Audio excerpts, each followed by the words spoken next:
से उड़ली बदरिया पछुआ के देश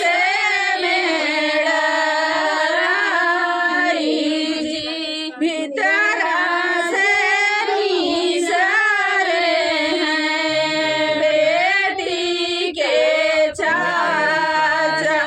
बदरी से करते सलाम जी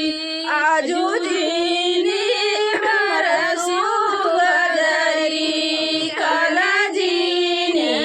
बरसू भीगी जई है दूल्हा दूल्हा मांगरी एक मिनट भैया आगे बजाओ ये कड़ी फिर गाओ सबके बाबा कह रहे हैं अरे तो भैया उड़ा चाचा कन भैया हमने लगाई अलग और अब क्यों बाकी बा निकले बने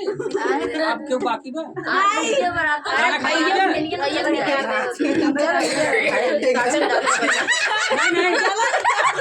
चालू करा निकरिया चला क्या भाई कागज चला निकाल दो भाई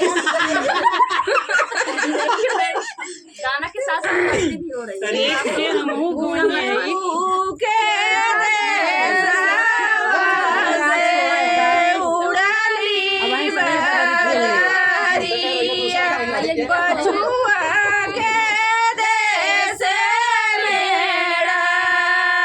मेड़ाई भीतरा से निकले बेनी के भैया बदरी से कहे तो बहनी के भैया ना कहे फिर बहनी कहिए भीतरा से निसरे हैं बहिनी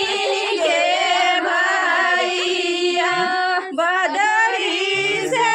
करते सलाम आजू जीनी बरसू बदरी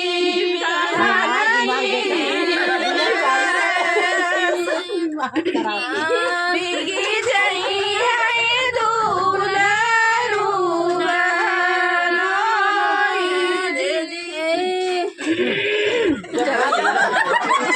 एक बात बता जब भैया निकली तो भीग जाई है जीजा हमार ऐसे कहे चाहे तो आए बहनोई और